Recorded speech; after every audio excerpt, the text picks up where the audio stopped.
sudah saatnya sekarang relawan baik Mas Ganjar ataupun relawan yang lain yang akan bertarung tetap fokuskan bagaimana nilai-nilai partai pengusung yang sudah bersusah payah itu selalu berikan fondasi bahwa kita punya kebinekaan, kita punya NKRI, kita punya Pancasila dan UUD. Selalu fokuskan siapapun yang bertarung tetap menjaga nilai-nilai persatuan ini. Kualitasnya pemimpin, capres tercermin dalam kualitasnya relawan atau orang-orang yang mengusung. Bukan surprise atas pilihannya, tapi surprise waktunya. Mendadak sekali, tiba-tiba dipanggil, tiba-tiba diumumkan, H-1 Lebaran. Dan saya rasa ini momentum yang ya benar luar biasa. Orang mau mudik, orang pada jadi bahan pembicaraan, secara nggak langsung efek viralnya tuh dapet. Kita pada anak muda ini melihat sosok Pak Ganjar Pranowo ini mempunyai sifat yang mirip sama Pak Jokowi. Nah, tapi di Jawa Barat kan Pak Ganjar ini kan di antara 3 kandidat yang selalu disebut itu kan paling lemah, paling bawah. Nah, bagaimana calon itu akan menaikkan elektabilitas beliau di wilayah-wilayah yang beliau lemah, meskipun suaranya Ganjar itu memang belum menyodok 2 yang di atas, tapi naik terus. Kalau di booster dengan pemilihan yang tepat. Booster dengan si calon wakil, wakil ini tadi. Ya.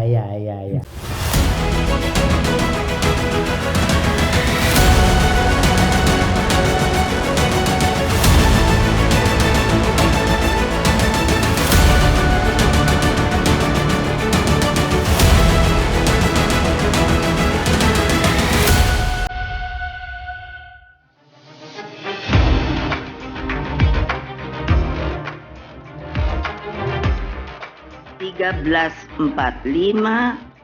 dengan mengucapkan Bismillahirrohmanirrohim menetapkan Saudara Ganjar Pranowo sekarang adalah Gubernur Jawa Tengah sebagai kader dan petugas partai untuk ditingkatkan penugasannya sebagai calon Presiden Republik Indonesia dari Partai Demokrasi Indonesia Perjuangan.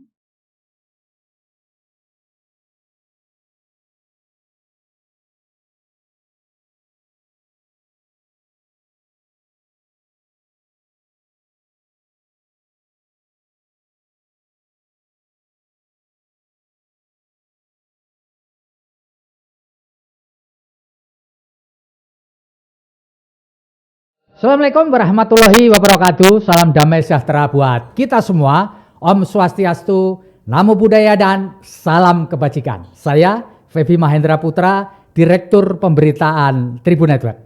Tribuners, Ibu Megawati Soekarno Putri sebagai Ketua Umum DPP PDI Perjuangan memberikan kejutan ketika pada tanggal 21 April 2023 secara resmi mengumumkan bakal calon presiden dari PDI Perjuangan seperti bisa kita duga sebelumnya adalah Pak Ganjar Pranowo yang saat ini tengah menjabat sebagai Gubernur Jawa Tengah.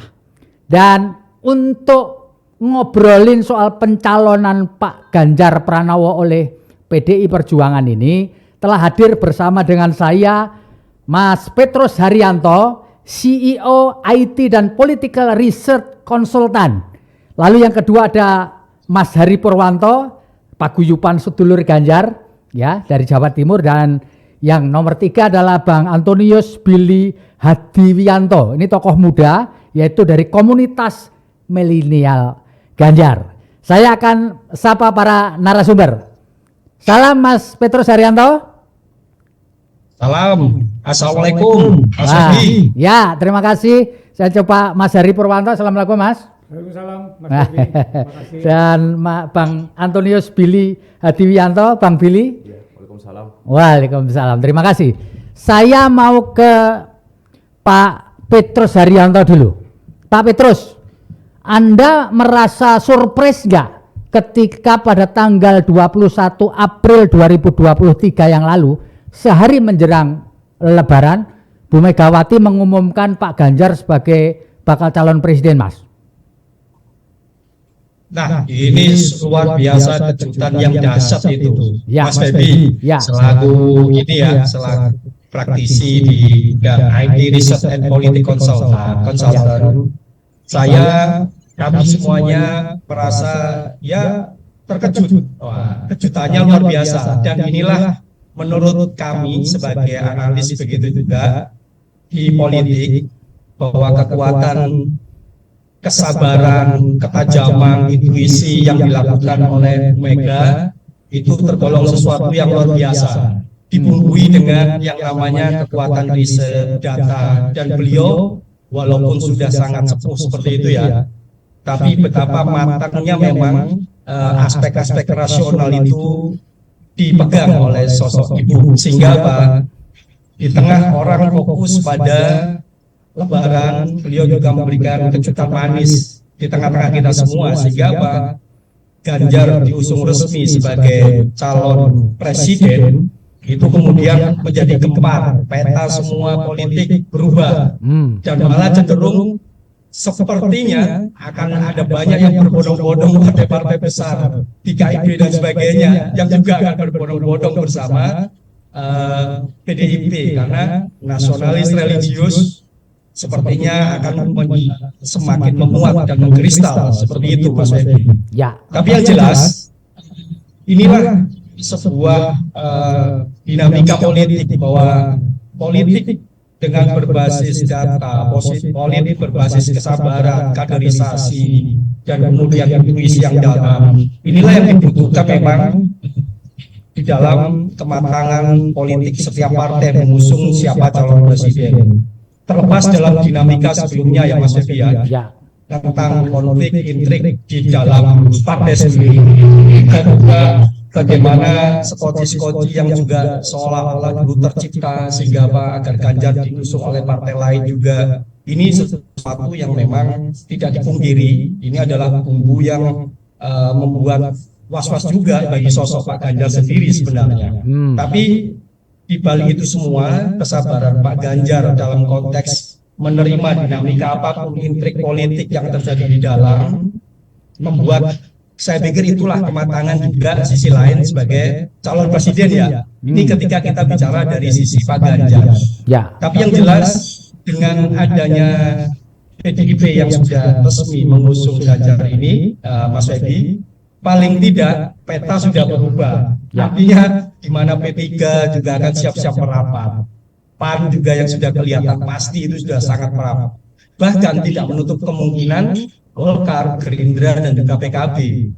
Nah, dinamika ini dengan melawan potensial nanti Nasdem, PKS, dan juga Demokrat, ini bisa jadi malah 2 calon. Walaupun idealnya kalau bisa 3 calon, nah supaya bisa menarik nanti dinamika di sana. Tapi yang jelas terkait dengan tema kali ini, Mas Febi, menarik sekali bagaimana kesiapannya daripada sosok inilah pemimpin-pemimpin terbaik yang menurut kami sebagai praktisi politik seperti itu, inilah wujud dalam kontestasi di mana sosok ibu menaruh calon yang benar-benar disiapkan. Ya. Demikian halnya partai lain yang adanya memang Pak Prabowo mungkin dengan Pak Anies kan. Monggo di antara ini semuanya adalah pilihan bagi rakyat ya kemudian. Tapi yang jelas dengan dinamika munculnya Pak Ganjar, inilah bentuk dari kematangan setiap partai mengusung calonnya secara matang. Itu Mas Febi dari saya. Baik, saya akan bergeser ke Mas Hari Purwanto dulu. Mas, pertanyaannya sama dengan kepada Pak Petrus tadi. Anda dari paguyuban sedulur Ganjar yang sudah melakukan beberapa deklarasi sebelum Bu Mega mengumumkan. Surprise nggak Mas dengan ini?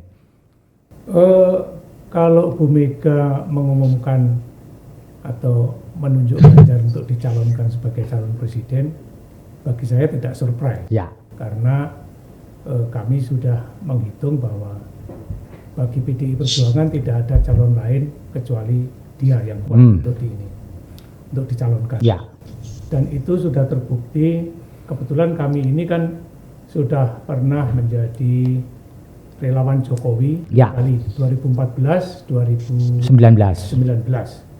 Nah, itu Bu Mega realistis Realistis ya? Realistis. Pada waktu menunjuk Pak Jokowi itu survei-survei mengunggulkan Pak Jokowi. Ya. Tapi internal banyak yang mengharapkan Bu Mega masih maju. Ya.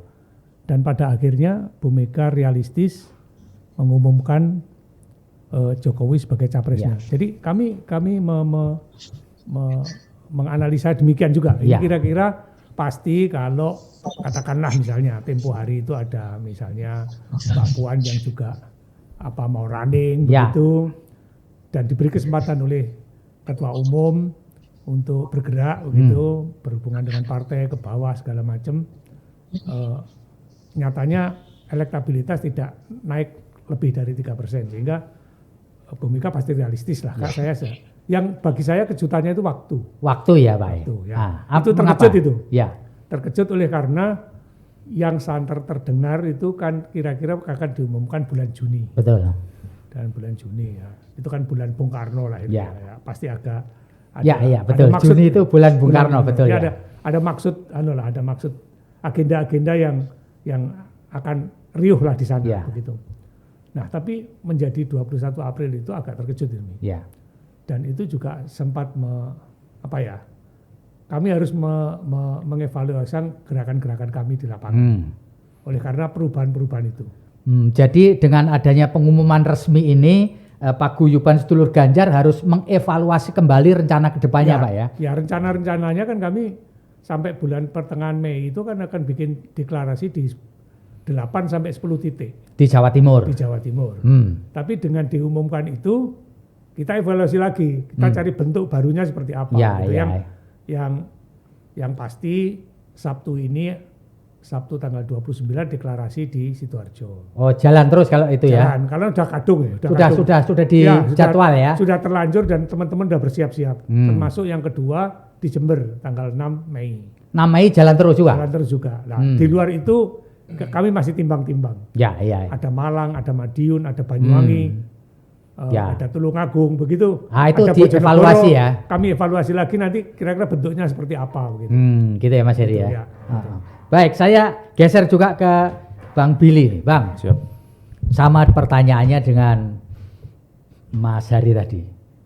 Surprise nggak ketika PDI kemudian tanggal 21 kemarin itu mengumumkan secara resmi Pak Ganjar jadi gitu? Kalau surprise-nya kita bilang surprise. Ya. Tapi sama seperti Pak Hari, bukan surprise atas pilihannya, Ya. tapi surprise waktunya. Ya. Mendadak sekali, tiba-tiba Ya. dipanggil, tiba-tiba diumumkan, Ya. H-1 Lebaran. Ya. Dan saya rasa ini momentum yang ya benar luar biasa. Orang mau mudik, orang pada jadi bahan pembicaraan, secara nggak langsung efek viralnya tuh dapet, ya kan? Efek viralnya, viral efeknya dapet. Ya. Itu yang menurut saya sebuah keputusan luar biasa. Jadi nggak cuman sekedar ngumumin, tapi strategi pengumumannya itu bagus. Ya seperti Pak Hari sampaikan, info yang didengarkan kalau nggak bulan Juni mau hari Pancasila, ya bulan-bulan Juni lah, itu info yang kita dapat. Tetapi tetap kita mengapresiasi sekali kepada Bu Mega, sangat cepat mengumumkan 21 April kemarin kalau nggak salah. Ya betul. Ya itu dari kolega komunitas Milihan Ganjar kita sudah sangat excited sekali. Kita sudah sangat menanti-nanti pengumuman ini. Jadi kita sudah mempersiapkan, kita ini kan milenial ya, anak muda. Konsepnya kita lebih banyak bermain di sosial media, online. Dan kita juga menarik influencers muda yang followersnya banyak supaya kita mendapatkan engagement yang tinggi.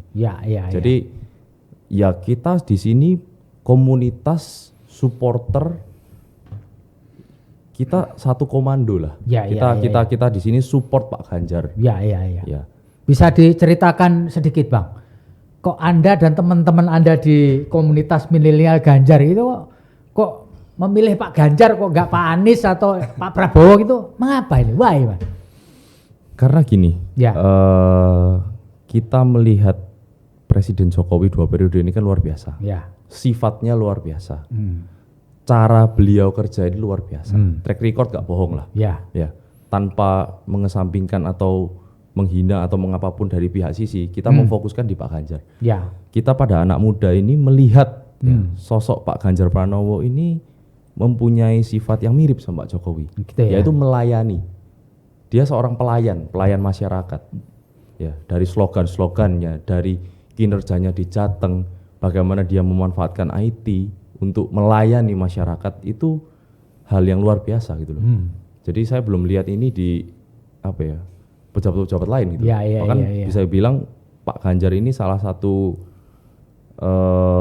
orang yang mengawali revolusi IT lah kasarnya di dunia pemerintahan dengan alat kecil.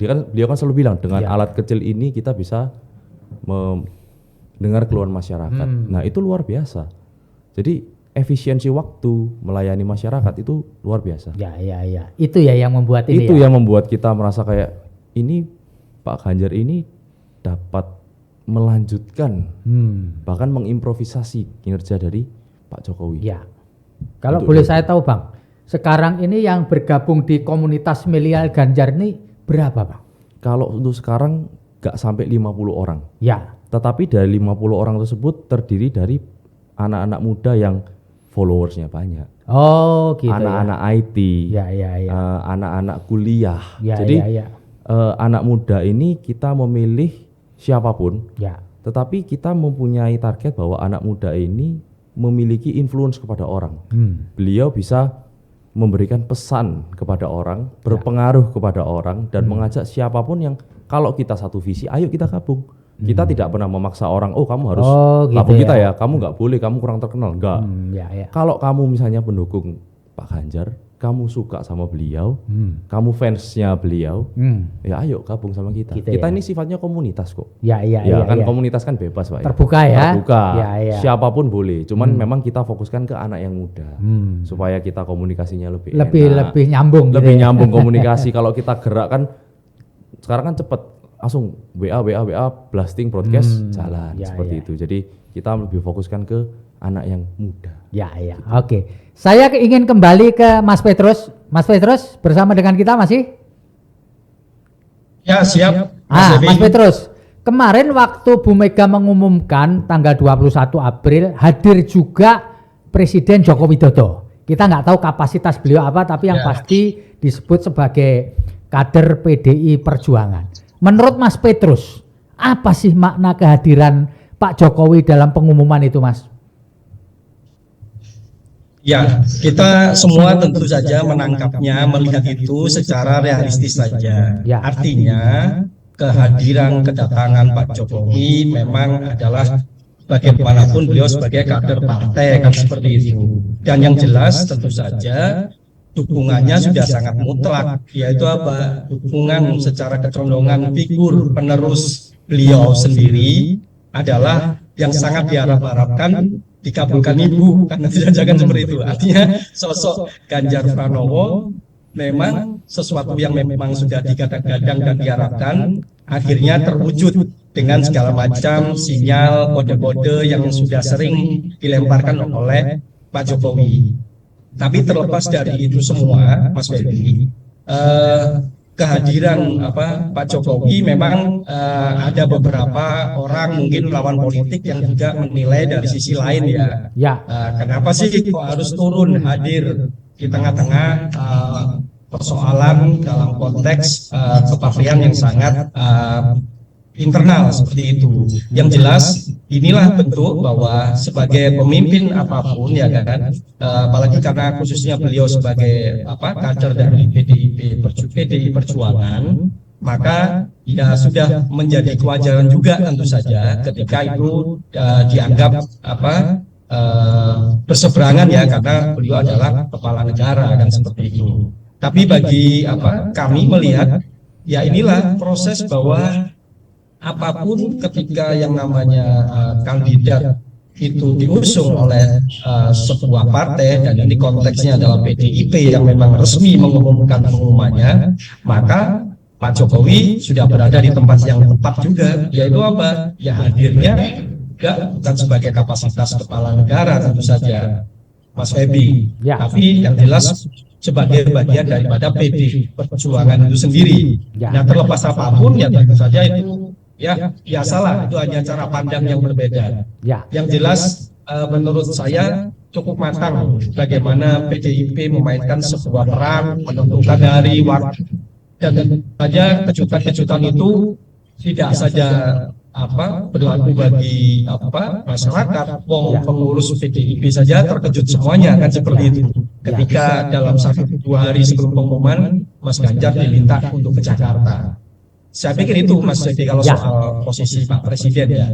Mas Petrus, kalau menurut Anda, apakah endorsement atau dukungan dari Pak Jokowi kepada Mas Ganjar ini pengaruhnya signifikan terkait dengan elektoral, Mas Petrus? Sangat Mas Febi. Karena apa? Karena apapun bentuknya posisi endorse yang dilakukan oleh Pak Jokowi itu tidak saja Pak Jokowi sebagai kapasitas pribadi. Dalam konteks beliau didukung dari 2014 dan 2019, itu sudah banyak relawan-relawan yang sudah bergabung di dalam konteks pendukungnya beliau. Ya. Tidak saja di dalam ragam bentuk relawan apapun ya, Pocokah, Pena 98K ataupun aktivis 98K dan sebagainya. Ini cukup banyak relawan-relawan yang juga sudah masuk sudah di sana.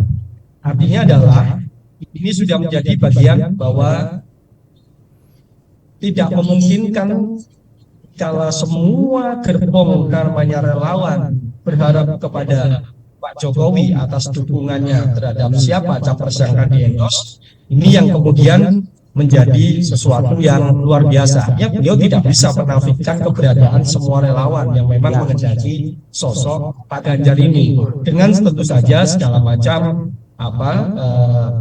koneksinya, baik kelompok yang milenial, termasuk bagaimana kemampuan dalam konteks bersosmed yang sudah sangat banyak, masif sejak 2014-2019. Kan nggak mungkin itu ditinggalkan begitu saja dengan tanpa menyiapkan SDM penerus dalam konteks pemerintahan ke depan. Ya. Saya pikir itu Mas Ferdi. Oke, terima kasih. Saya ke Mas Hari lagi. Mas Hari, menurut Mas Hari, ini kan keberadaan relawan ini termasuk relawan muda ini kan telah muncul. Ya. Menurut Mas Hari bagaimana hubungan antara relawan Pak Ganjar dengan partai pengusungnya Pak Ganjar, karena bagaimanapun dalam sistem politik di Indonesia yang boleh mencalonkan pasangan presiden dan wakil presiden adalah partai politik. Dalam konteks ini Pak Ganjar adalah PDI Perjuangan. Bagaimana hubungan antara tiga pihak ini, Pak? Saya rasa ini hal yang harus dikelola dengan baik lah. Ya.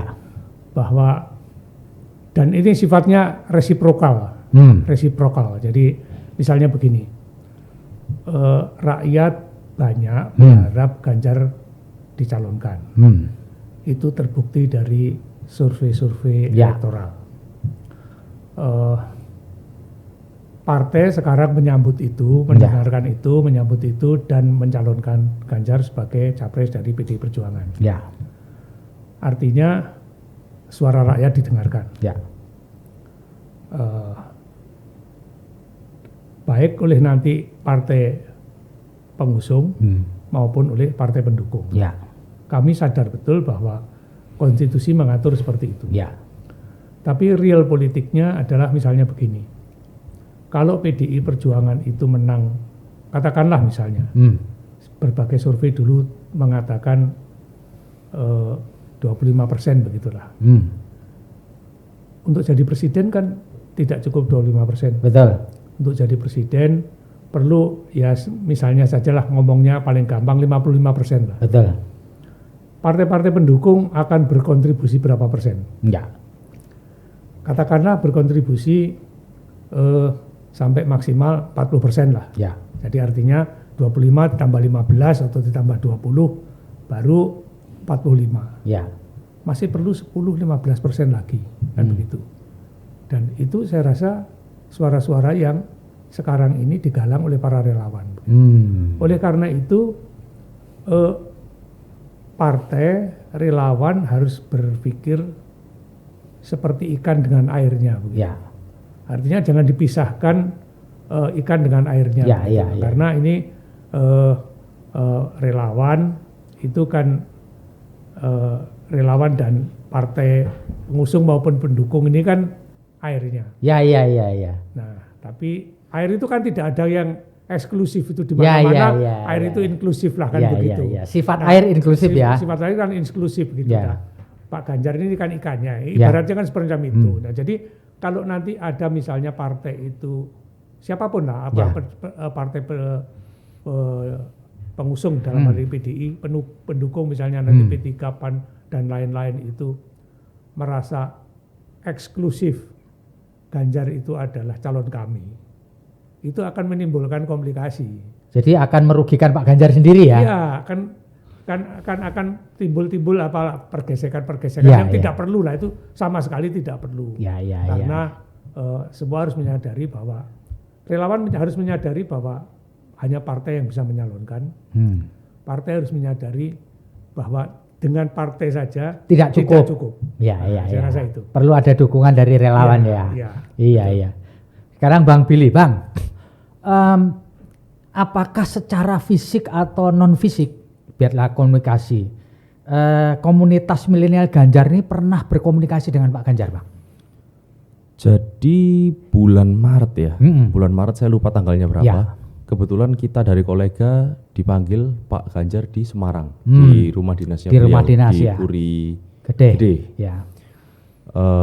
Tentunya kehormatan ya bagi kita ya, kita anak muda dipanggil sama sosok yang meskipun beliau waktu itu belum baca pres, tapi beliau gubernur, orang yang mempunyai jabatan dan orang yang mempunyai elektabilitas tinggi, memiliki nama yang bagus, kita sangat tersanjung, kita sangat mengapresiasi kita dipanggil. Jadi pada saat dipanggil itu momen kita agak unik. Ya, gimana itu? Pas 1 hari setelah pengumuman FIFA U20 batal. Oh iya. Ya, kita kan nggak mungkin lupa kan momen itu. Ya kan gimana Pak Ganjar diserang habis-habisan. Di situ beliau banyak sharing sama kita. Sharing pandangannya beliau, bagaimana kok beliau caranya beliau seperti ini sampai akhirnya dihujat. Kita di situ merasa kayak beliau ini orang yang sangat nasionalis gitu loh. Kita di sini mungkin banyak orang awam melihat, wah dengan batalnya gini, tapi beliau menjelaskan ke kita. Ya, bisa dibilang kita ini waktu itu curhatnya beliau pas siangnya diumumkan batal, malam kita ketemu jam 7-an malam. Ngobrol sama kita. Jadi kayak masih memanas cerita kita fresh gitu masih fresh gitu loh. Kita juga membantu memberikan ide bagaimana. Jadi respon beliau terkait permasalahan itu adalah orang yang luar biasa. Maksudnya beliau menghadapi masalah ini, cara yang dipakai, cara penyelesaiannya itu luar biasa. Jadi itu membuat kita semakin ini orang memang punya kapasitas cara dia menangani konflik itu bagus. Dan dia menjelaskan ke kita konstitusi, ideologi Bung Karno bagaimana, kalau misalnya ini terjadi bagaimana dan panjang itu saya rasa juga sudah dijawab di podcastnya Narasi TV Mbak Nana ya. Itu ya kurang lebih seperti itu yang dijelaskan ke Mbak Nana. Kita bertukar pikiran. Benar. Jadi kita waktu itu bulan Maret kita ketemu di Semarang. Bang Billy, pada saat Bang Billy memperkenalkan diri dari komunitas milenial Ganjar, apa responnya Pak Ganjar? Yang pertama Pak Ganjar datang melihat, kok masih muda semua. Beliau antusias gitu. Dan juga saya dengar dari teman-temannya beliau tuh memang suka sama anak muda, dalam arti suka beliau tuh mengapresiasi anak muda karena anak muda ini kan generasi penerus bangsa Kita kan juga generasi yang masih banyak belajar, kita perlu ditempa sekeras mungkin supaya nanti di ke depan kita jadi penerus bangsa yang bagus. Jadi reaksi beliau tuh beliau tidak membuat memandang kita sebelah mata, kamu masih kecil, kamu masih muda, enggak. Beliau justru beliau langsung ngajak tukar pikiran tentang FIFA U20 atau tentang bagaimana dia di pemerintahan kemarin itu ada konflik bagaimana beliau memberikan pembelajaran ideologi yang sangat bagus kemarin pada saat kita. Gitu ya? Iya. Sangat welcome sekali. Mas Hari. Lalu setelah Mas Ganjar ini dicalonkan sebagai bakal calon presiden dari PDI, menurut kalangan relawan, ini kan perlu pendamping nih Mas Heri. Gimana ini Mas? Dari paguyuban sedulur Ganjar ini memandang siapa sih yang paling pas untuk mendampingi Mas Ganjar sebagai wakil presiden? terus terang saja sebenarnya agak kurang enak didengar ya. Ya. Kami tidak peduli lah siapa cawapres yang akan didukung oleh Ganjar, karena kami sangat peduli agar Ganjar Pranowo diusung sebagai capres. Sehingga pada waktu tadi Billy menyampaikan U20 itu membuat ada dampak yang luar biasa itu memang. Saya rasa di kalangan relawan, di kalangan pendukung Ganjar itu ada semacam secara moral down lah. Jadi ngaruh ya Pak ya? Oh ngaruh banget. Oh ngaruh banget ya? Kami cek ke sana kemari ngaruh banget. Memang tetap saja ada die-hard yang bergerak terus, yang ini terus.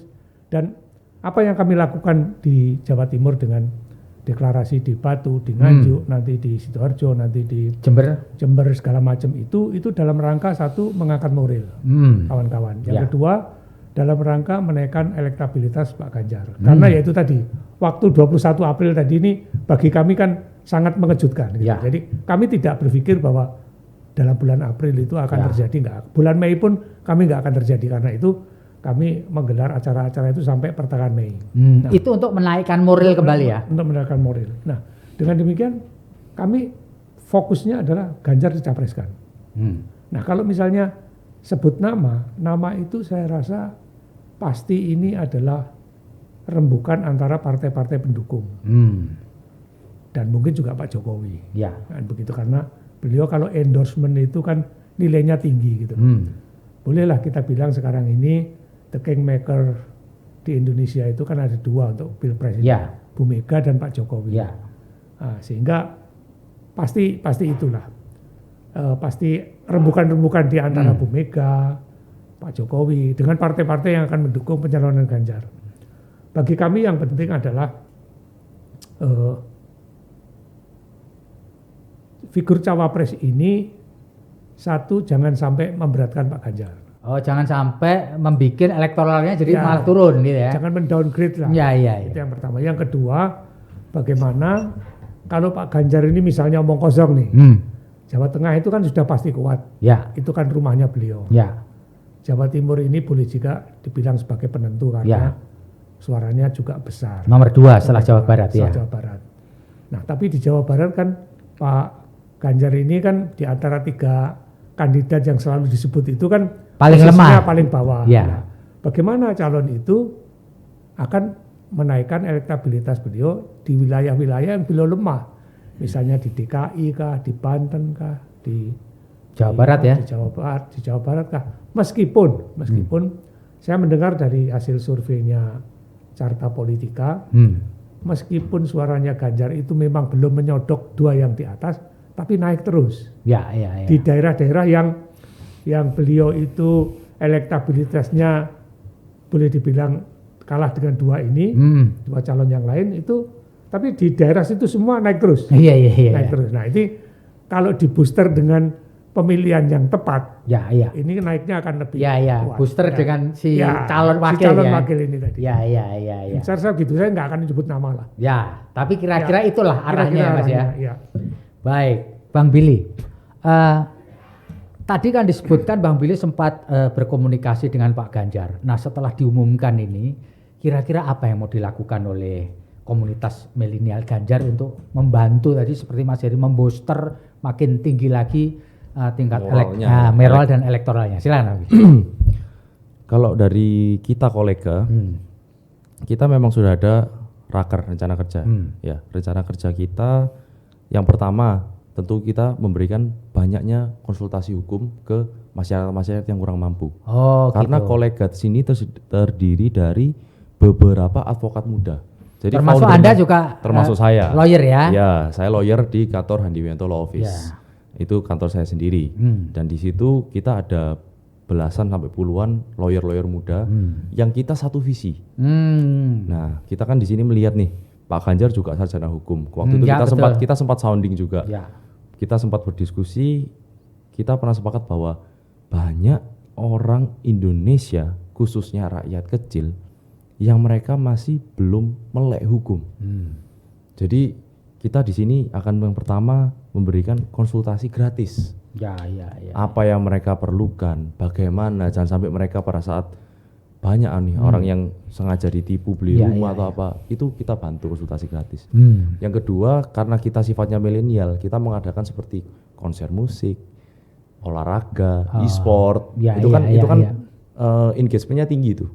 Anak-anak muda banyak yang seneng lomba seperti main game Mobile Legend atau kita ngomong lomba futsal. Kita sebagai kolega kita mengadakan seperti itu. Lalu kita mengadakan festival musik untuk memberdayakan UMKM yang sifatnya nggak usah terlalu besar. Kita di wilayah-wilayah. Kita sekarang fokus di Jawa Timur terlebih dahulu. Setelah ini kakak saya akan megang kolega yang Jakarta. Oh begitu. Ya, jadi kita di sini terdiri dari beberapa anggota. Lebih tepatnya ya aktivis sosmed lah.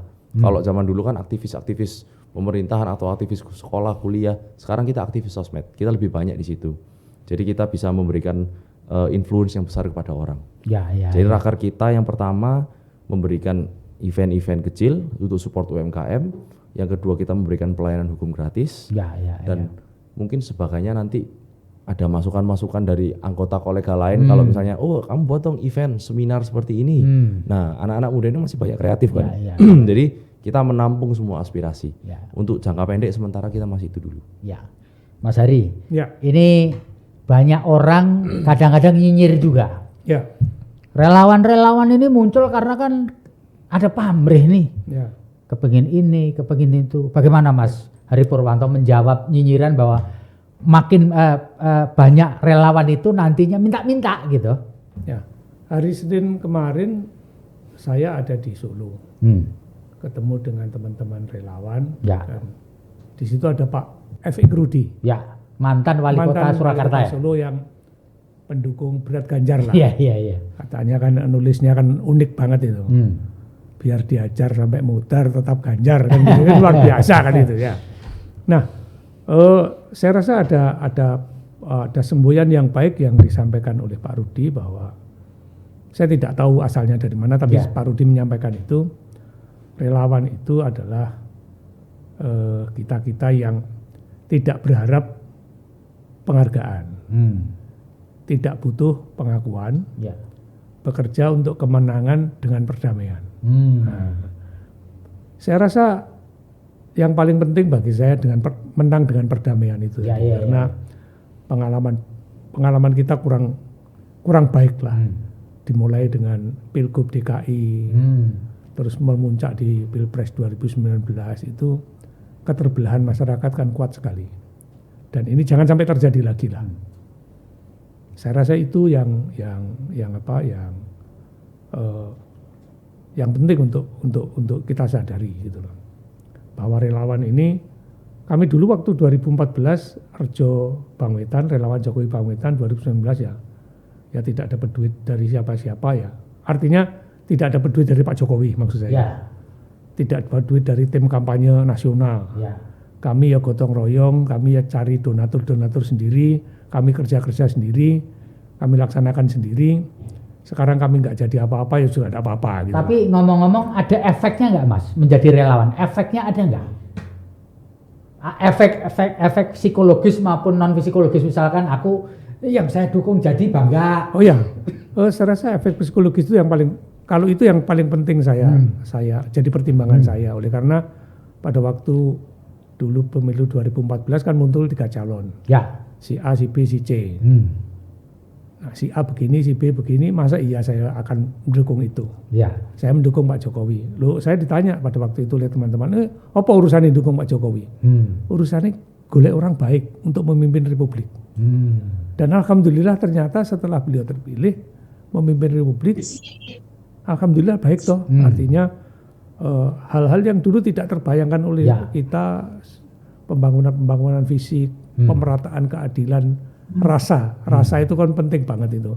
Kalau dulu misalnya harga BBM di Papua bisa ratusan ribu, di sini sekarang sama, itu kan itu luar biasa. Artinya kami senang mempunyai presiden semacam itu yang sesuai dengan harapan kami. Ini pun demikian. Di antara 3 ini rasanya ya beliau lah paling oke menurut kami. Saya rasa begitu ya. Bang, gini sama ke Bang Billy Bang. Jadi bagaimana Abang bisa menjawab bahwa ini relawan-relawan nanti berharap pamrih nanti kalau Pak Ganjar jadi minta fasilitas, minta channel, minta koneksi, gimana Pak kalau melihat ini Pak? Kalau mengenai tanggapan seperti itu pasti banyak orang beropini seperti itu. Iya. Wah ini nanti nggak lama ini jadi nih bisa nih dapat ini. Jadi komisaris. Jadi komisaris nih. Jadi gini. Kita harus tahu dulu Pak Ganjar ini orangnya seperti apa. Ya kan. Saya nggak ngomong-ngomong yang lain. Kita harus tahu dulu beliau ini orangnya tegak lurus. Kita support beliau karena kita menilai bahwa perkembangan selama 10 tahun ini Pak Jokowi ini luar biasa loh. Kita sebagai pengusaha juga, selain saya sebagai lawyer, saya sebagai pengusaha, kita punya dampak bagus loh. Nah pertanyaan saya dampak bagus itu dari mana? Kalau nggak presidennya beliau, Pak Jokowi pada saat itu.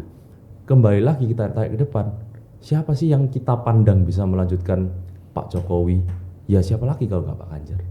Itu pandangan kita. Jadi secara nggak langsung efeknya itu nggak sekarang, tapi di kemudian hari. Kita juga khawatir kalau misalnya nanti namanya pemilihan 2024 nanti keadaan memanas, ada kubu sini, sisi ada yang orang bilang sisi kanan, sisi kiri atau sisi manapun itu yang kita nggak mau sampai ada ideologi Pancasila yang terpecah. Gitu. Saya prinsipnya simple. Saya pandangan saya dan kok tim-tim kolega itu kita semua bukan orang yang kasarannya kita mendukung untuk mendapatkan sesuatu. Mereka ini pure dari hati.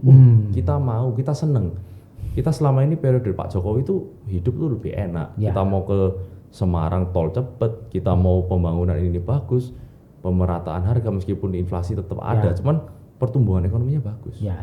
Saya rasa bagus. Jadi nanti kalau Bang Billy diminta bantu jadi staf khusus bidang milenial presiden itu bonus gitu ya kan? Ya itu kita perintah ya. Kita diberikan mandat, ya sama kan? Gubernur cuma mandat. Saya seperti itu. Kita diberikan mandat. Kita tidak mau menarget, aku harus jadi seperti ini, kita harus jadi seperti ini. Kita memandang ke depan. Kita bisa hidup seperti ini, detik ini. Tidak seperti ada beberapa negara yang rusuh perang. Itu kita sudah cukup. Saya rasa sudah cukup. Nggak usah muluk-muluk. Itu sudah happy aja.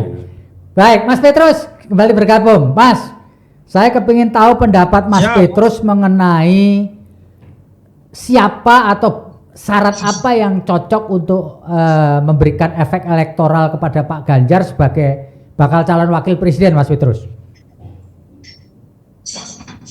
Kalau bicara tentu saja syarat elektoral dalam kontestasi pilpres ini kan kalau kita asumsikan 3 saja lah, karena 2 itu kan pasti, Mas Ebi ya. 2 itu pasti karena nggak mungkin kalau nggak ada lawan. Jadi apa jadinya sebuah negara kalau kontestasi itu tunggal. Jadi belum pernah ada sejarah kan begitu. Artinya ketika kita sepakati asumsinya adalah 2 ataupun 3 kandidat, maka ada pertarungan bagaimana merebut elektabilitas. Kalau elektabilitas yang bertarung ini dalam konteks pilpres, maka tentu saja kekuatan besar itu ada pada kekuatan mesin partai. Yang pertama, partai kalau digabung, kalau kemudian kelompoknya Anies itu digabung sekitar 25% suara, tapi kalau di kursi di DPR itu 28%. Berbeda dengan kalau di PDIP, kalau misalnya ini tadi menjadi 2 kandidat yang bertarung, maka 71% itu bisa ada di kursinya ada di PDIP dan juga KIB plus juga Gerindra PKB kalau itu nanti bergabung, atau 65% suara, Mas Edi. Artinya adalah selisihnya dari sisi kontestasi ini, kalau misalnya kita ngomong 2 dulu, Mas Edi. Kalau 2, maka yang terjadi adalah pertarungan kerasnya sudah jelas menjadi 65% suara dengan 25%-an suara, Mas Edi, di antara 2 pengusung ya. 2 pengusung dari sisi kandidat itu. Tetapi kalau ini kemudian menjadi 3, maka pertarungan besar untuk mencapai 50% plus 1 ini jadi cukup berat, cukup menjadi pecah gitu loh, Mas Edi. Dari sisi elektabilitas kontestasi 3 calon presiden yang ada ini.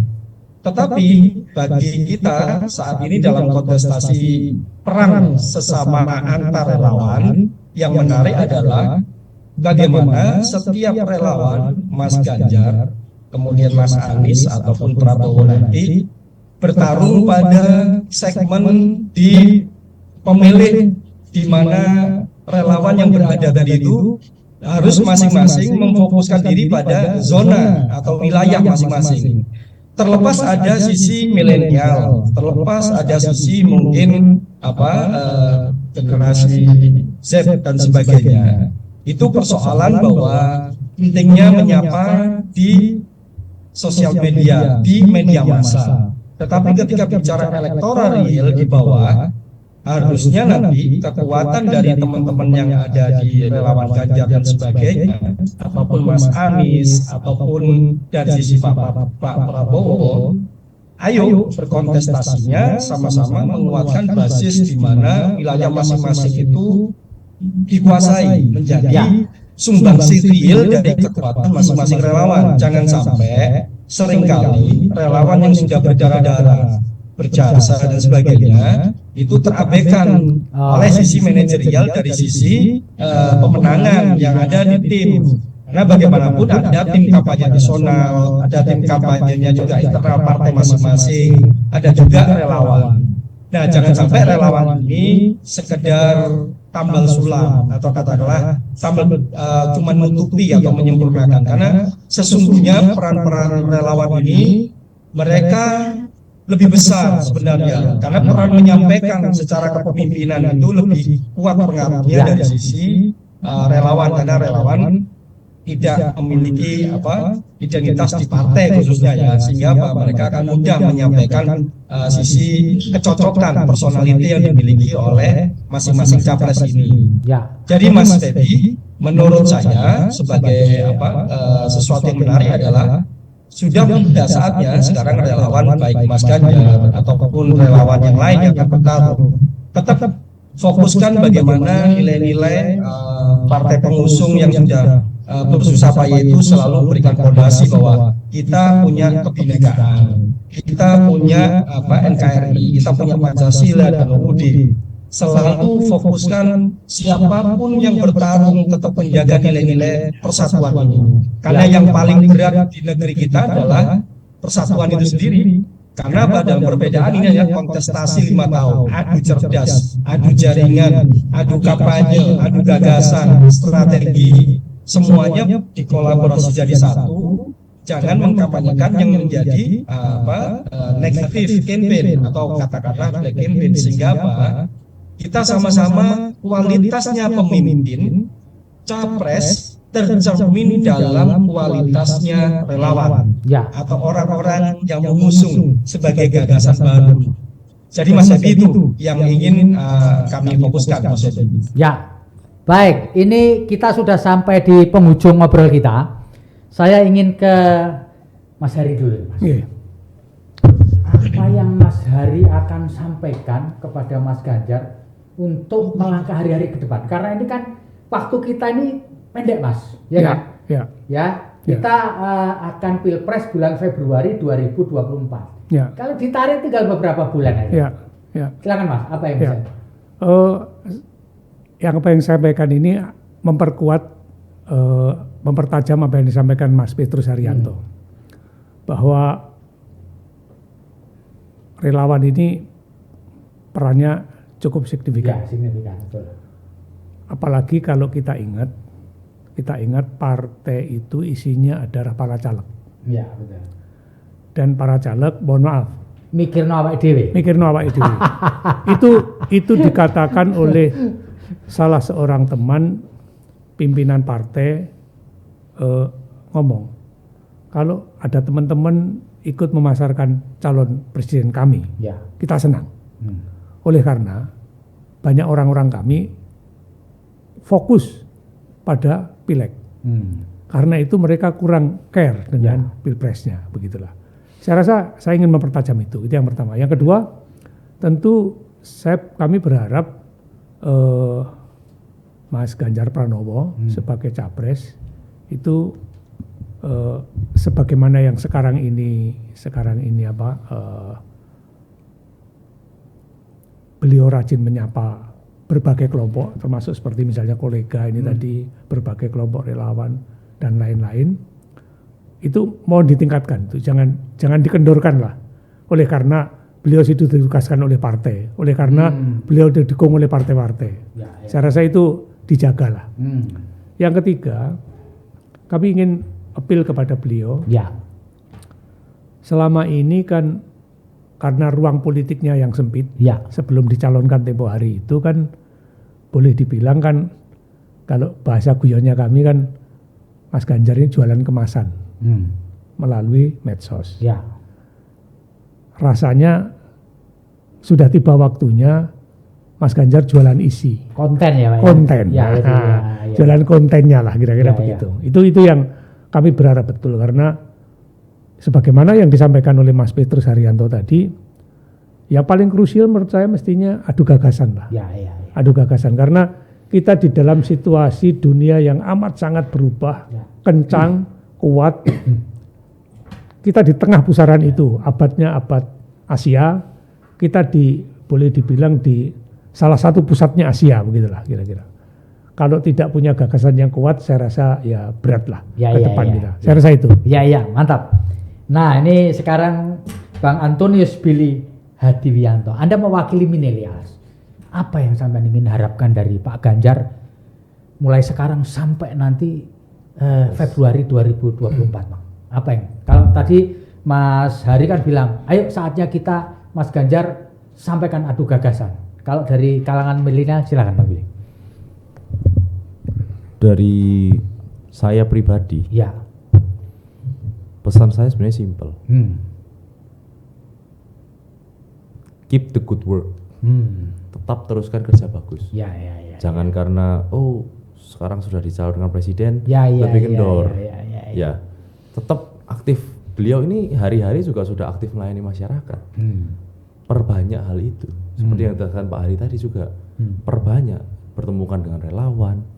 Maksudnya relawan-relawan inilah yang secara langsung maupun tidak langsung berpengaruh pada elektabilitas tersebut. Itu harus dipertahankan dan diperbanyak. Kalau saya sih simpel itu aja. Harus tetap menjaga ya. Pertahankan. Kalau bisa ditingkatkan gitu ya. Kalau bisa ditingkatkan, karena pasti nanti akan ada yang namanya good campaign tuh pasti akan didampingi dengan namanya bad campaign. Itu secara nggak langsung. Itu udah hukum alam. Ada hitam ada putih. Itu pasti akan ada. Sekarang aja setelah FIFA U20 kalau kita baca komentarnya, saya nggak mau sebutin komentarnya siapa. Itu sudah kelihatan itu bukan orang wajar yang menyampaikan emosinya. Kita baca lah. Ada ya. Sudah ada. Itu sudah mulai bad campaign-nya. Black campaign-nya sudah mulai.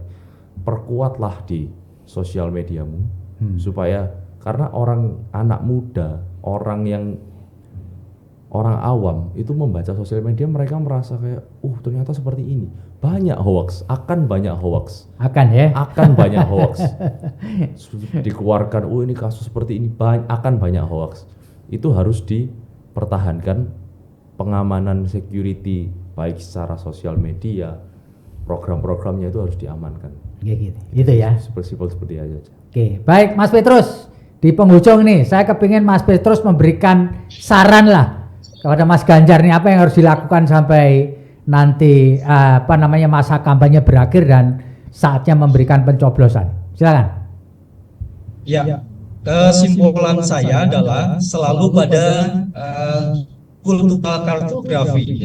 Ini menarik Mas. Artinya adalah Mas Ganjar sudah ada yang usung, sudah jelas.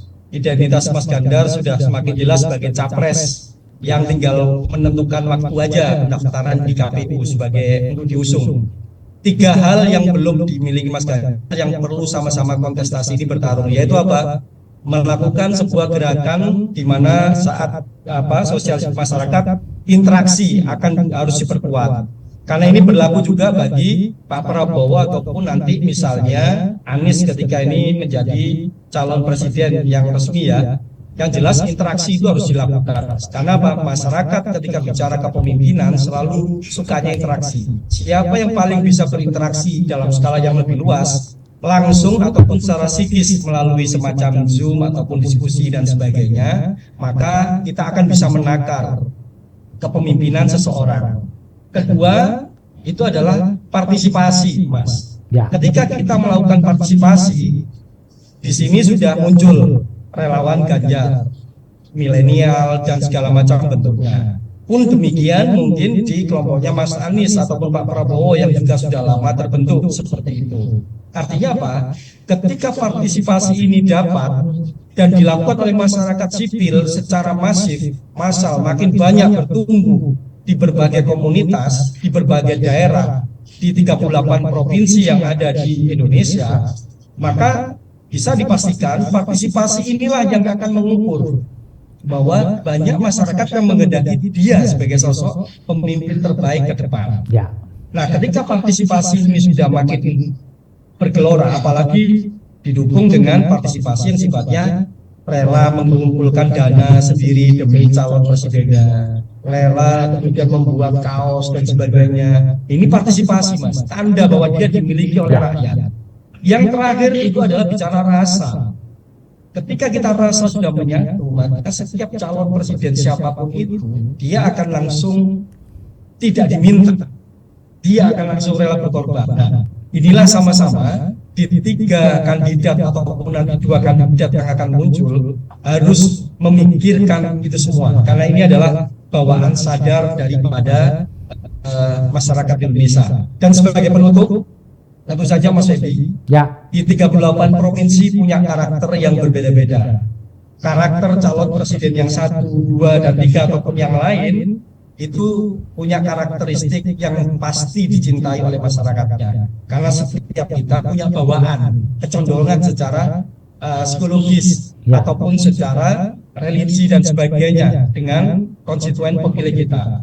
Jadi yang jelas, semua pilihan ada pada kita semua sebagai relawan komunitas atau apapun. Yang jelas, jangan sampai kepemimpinan capres yang sudah ada itu kemudian kita mencerminkan karakter daripada ketiga atau kedua capres yang akan berkontestasi nanti. Kita bawa bahwa kita adalah relawan yang berkualitas dengan mengkampanyekan smart campaign kepada masyarakat dan tentu saja mengajak dengan cara-cara kita, karena apa? Siapapun pemimpinnya, toh nanti setelah menang mereka juga akan berangkulan kembali. Saya pikir itu Mas Febi, 3 poin yang perlu dimiliki oleh masing-masing relawan dalam berjuang, dan tentu saja harapannya diakui oleh calon presidennya sehingga tidak ditinggalkan di saat dia jadi.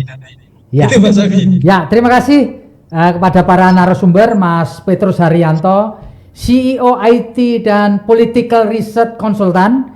Terima kasih juga pada Pak Hari Purwanto, Paguyuban Sedulur Ganjar, dan juga berterima kasih pada Bang Antonius Billy Hadiwianto, Komunitas Milenial Ganjar. Tribuners, kita sudah di penghujung acara. Saya Febi Mahendra Putra pamit undur diri. Assalamualaikum warahmatullahi wabarakatuh. Salam damai sejahtera buat kita semua. Shalom, Om Santi Santi Om, Namo Buddhaya, salam kebajikan, rahayu, dan jangan lupa tetap bahagia.